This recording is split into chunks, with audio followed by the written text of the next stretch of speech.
मेरे चैनल को सब्सक्राइब करें और बेल आइकॉन को दबाएं ताकि मेरे हर वीडियो की नोटिफिकेशन आप तक पहुंचे और लाइक शेयर करना ना भूलें।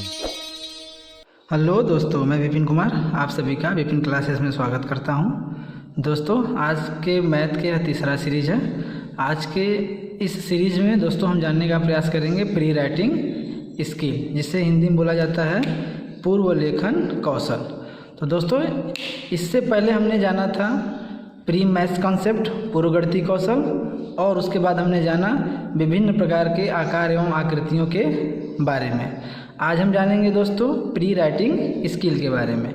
तो जब भी हमें किसी भी बच्चे को गणित सिखाना रहता है दोस्तों, जिसका एडमिशन LKG, UKG या 1 क्लास में हुआ रहता है, या 1 KG या LKG या 1 क्लास में एडमिशन के लिए आया हुआ बच्चा है, जो क्लास में आ रहा है, तो उसे सबसे पहले हमें क्या सिखाना चाहिए? पूर्वगणितीय कौशल। अगर आप जानना चाहते हैं दोस्तों पूर्वगणितीय कौशल क्या होते हैं, तो मेरा पिछला वीडियो पूर्वगणितीय कौशल वाला जरूर देखें। आज हम जानेंगे दोस्तों प्री राइटिंग स्किल के बारे में। अर्थात प्री राइटिंग स्किल क्या होता है? पूर्व लेखन कौशल। अर्थात किसी भी बच्चे को कुछ लिखना सिखाना है हमें, तो उससे पूर्व उसे क्या क्या चीज़ें आनी चाहिए। लिखने से पहले वाले कौशल को क्या कहता है? कहा जाता है पूर्व लेखन कौशल। तो इसी को दोस्तों आज हम जानने का प्रयास करेंगे कि किसी भी बच्चे को कुछ लिखना सिखाना है, तो उससे पहले, पूर्व मीन्स क्या होता है दोस्तों? पहले। उससे पहले बच्चे को क्या क्या चीज़ें आनी चाहिए, उसी को हम बोलते हैं पूर्व लेखन कौशल, जिसे इंग्लिश में प्री राइटिंग स्किल कहा जाता है। तो आइए दोस्तों एक एक करके समझने का प्रयास करते हैं। तो किसी भी बच्चे को जिसका एडमिशन LKG, UKG या 1 क्लास में हुआ रहता है, उन्हें प्री राइटिंग स्किल के अंतर्गत सबसे पहले टेढ़ी मेढ़ी लाइन बनाना सिखाना चाहिए, जिसे इंग्लिश में स्क्रिबलिंग कहा जाता है दोस्तों। तो सबसे पहले हमें बच्चे को टेढ़ी मेढ़ी लाइन बनाना सिखाना चाहिए। जब बच्चा टेढ़ी मेढ़ी लाइन अच्छे से बनाना जान जाए, तब उसके बाद हमें उसे सिखाना चाहिए रंगना या रंग भरना, जिसको हम लोग बोलते हैं कलरिंग या पेंटिंग कहते हैं। बच्चे को फिर धीरे धीरे पेंटिंग करना सिखाते हैं, विभिन्न आकार एवं आकृतियों में रंग भरना सिखाते हैं, ताकि बच्चे को रंग भरना बारीकी पकड़ क्या हो जाना चाहिए, बारीकी काम करना आसानी से उसे आ जाए। तीसरे नंबर पे हम उसे सिखाते हैं दोहराना, ट्रेसिंग करना। इसको बोलते हैं दोहराना को ट्रेसिंग करना। जितने भी अक्षर होंगे, लाइन होंगे दोस्तों, अक्षर हो या लाइन हो या टेढ़ी मेढ़ी लाइन हो, उस पर बच्चा बार बार अपने कलम से, पेंसिल से बार बार उस लाइन को या इस चित्र को या उस अक्षर को बार बार उस पर दोहराएगा, पेंसिल से बार बार उस पर दोहराएगा दोस्तों। उसी को बोला जाता है ट्रेसिंग। हम आने वाले समय में एक एक करके समझने का प्रयास करेंगे क्या होता है ट्रेसिंग, कैसे होता है कलरिंग। हम उस पर भी एक वीडियो अलग से बनाएंगे दोस्तों। आज हम केवल इसके बारे में बताएंगे दोस्तों कि पहले क्या होता है। तो पहले हम फिर उसके बाद क्या कराएंगे? ट्रेसिंग कराएंगे। बच्चा हर अक्षरों पर दोहराना, हर लाइन पे दोहराना जब सीख जाएगा, उसके बाद उसे सिखाया जाता है बिंदु से बिंदु मिलाकर लिखना।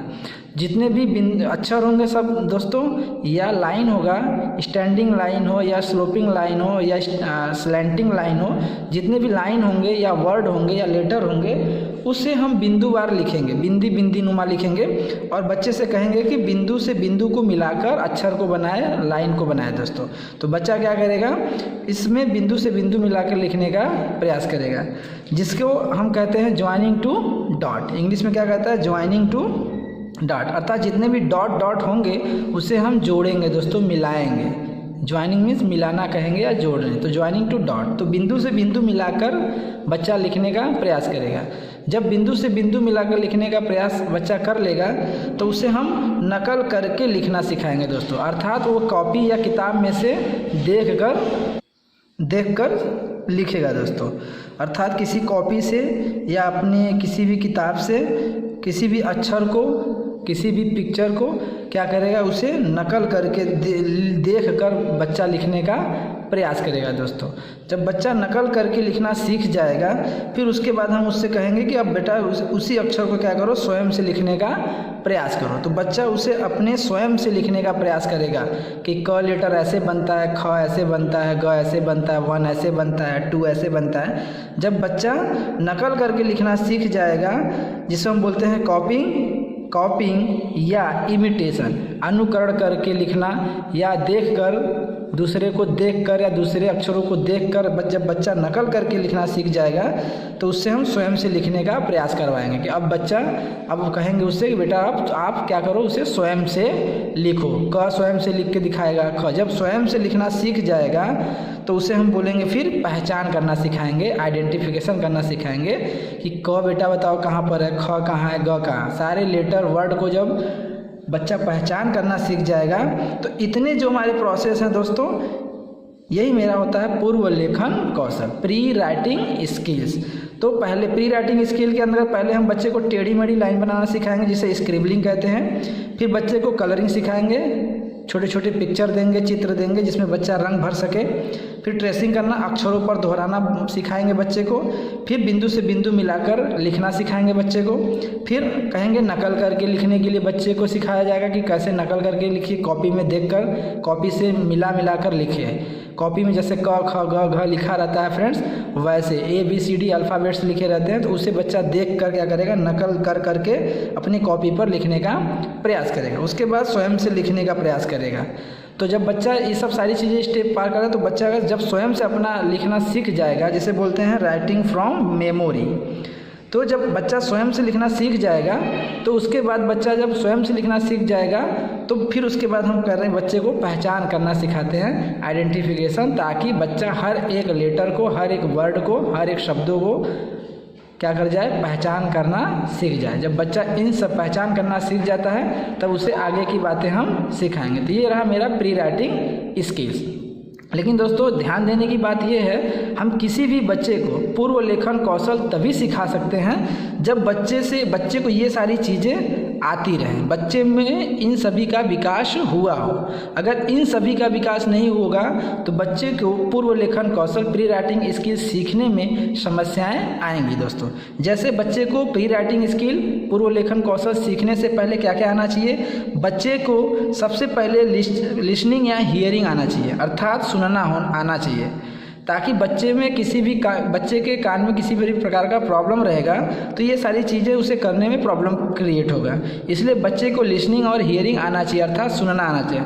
दोस्तों लिसनिंग और हियरिंग में अंतर होता है, कभी समय रहा तो इस पर हम जरूर बताएंगे कि लिसनिंग क्या होता है, हियरिंग क्या होता है। बच्चे को ओरल कम्युनिकेट करना आना चाहिए, बच्चे को मौखिक संप्रेषण आना चाहिए।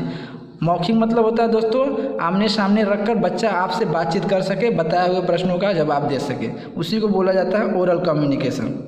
जब बच्चा ओरल कम्युनिकेट कर पाएगा तभी तो इन सब चीज़ों को जब हम बताएंगे तो बच्चा आपस में करेगा। जब उसे कम्युनिकेट ही नहीं करने आएगा तो ये कैसे कर पाएगा।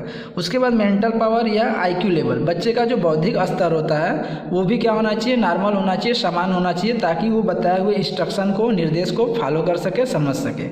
तभी बच्चा पूर्व लेखन कौशल या लेखन कौशल अच्छे से कर पाएगा। नेक्स्ट होता है आई हैंड कोऑर्डिनेशन। आई हैंड कोऑर्डिनेशन का मतलब होता है आँख हाथ का समन्वय होना चाहिए। बच्चे का जो आँख है और हाथ है उसका अगर सामंजस्य नहीं रहेगा तो बच्चा लिख नहीं पाएगा अच्छे से। इसलिए बच्चे का आई हैंड कोऑर्डिनेशन बहुत अच्छा होना चाहिए, तभी वो पूर्व लेखन कौशल को या राइटिंग स्किल को अच्छे से प्राप्त कर सकेगा। नेक्स्ट है हमारा मोटर डेवलपमेंट। मोटर डेवलपमेंट का मतलब होता है दोस्तों गामक विकास। गामक विकास के अंतर्गत दो विकास आता है, एक फाइन मोटर डेवलपमेंट, एक होता है grass motor development. Fine motor development का मतलब होता है सूक्ष्म गामक विकास, जिसमें छोटी पकड़ होता है, जैसे सुई को पकड़ना, ये छोटी पकड़ होता है। परंतु जो ग्रास मोटर होता है इसे बोलते हैं स्थूल गामक विकास, जिसमें मोटी पकड़ होता है, जैसे डस्टर को पकड़ना, मार्कर को पकड़ना, जिसमें मोटी पकड़ हो दोस्तों, उसे बुलाता है ग्रास मोटर। ये भी अगर बच्चे में विकास नहीं हुआ रहेगा सही से तो उसे लिखने में, ट्रेसिंग करने में, स्क्रिबलिंग करने में, ज्वाइनिंग टू डॉट करने में समस्याएं आएंगी दोस्तों। इसलिए बच्चे में क्या होना चाहिए, मोटर डेवलपमेंट अच्छे से होना चाहिए। नेक्स्ट है holding and using A pencil correctly. बच्चे को क्या करने आना चाहिए, पहले प्री राइटिंग स्किल करने से पहले बच्चे को जो पेंसिल है वह अच्छे से पकड़ना आना चाहिए और उसका अच्छे से प्रयोग करना आना चाहिए, तभी बच्चा प्री राइटिंग स्किल या राइटिंग स्किल अच्छे से हासिल कर पाएगा, अच्छे से सीख पाएगा। नेक्स्ट है सीटिंग करेक्टली। फ्रेंड्स इसके बाद होता है कि बच्चे को सही तरीके से बैठने आना चाहिए। अगर बच्चे में सही तरह से बैठने नहीं आएगा बच्चे को, तो वो उसे सीखने में समस्या उत्पन्न हो सकती है। नेक्स्ट है फिजिकल नॉलेज। तो फिजिकल जो नॉलेज है दोस्तों, इसको बोला जाता है शारीरिक ज्ञान। बच्चे को शारीरिक ज्ञान भी होना चाहिए, शरीर के अंगों के नाम पता होना चाहिए, ताकि वह प्री राइटिंग स्किल को अच्छे से सीख सके। तो दोस्तों, अगर इन सभी का विकास बच्चे में अच्छे से हुआ रहेगा, किसी भी प्रकार की समस्या नहीं रहेगी, तब हम बच्चे को क्या करेंगे, प्री राइटिंग स्किल, पूर्व लेखन कौशल अर्थात scribbling, colouring, tracing, joining to dot, imitation, copying, writing from memory and identification, इन सभी प्रोसेस को एक एक करके सिखाने का प्रयास किया जाएगा दोस्तों। तो आई होप दोस्तों आज का वीडियो आपको समझ में आया होगा कि क्या होता है पूर्व लेखन कौशल, और पूर्व लेखन कौशल से पहले बच्चे को क्या क्या आना चाहिए। जब ये सारे पूर्व अपेक्षाएं जो हैं बच्चे को आएंगी, तभी बच्चा पूर्व लेखन कौशल अच्छे से कर पाएगा दोस्तों। आई होप आज का वीडियो आपको अच्छा लगा होगा दोस्तों। Thank you. आने वाले सीरीज में हम एक एक करके समझने का प्रयास करेंगे, क्या होता है स्क्रिबलिंग, क्या होता है कलरिंग, क्या होता है ट्रेसिंग, इन सभी को एक एक करके समझाने का प्रयास करेंगे। Thank you.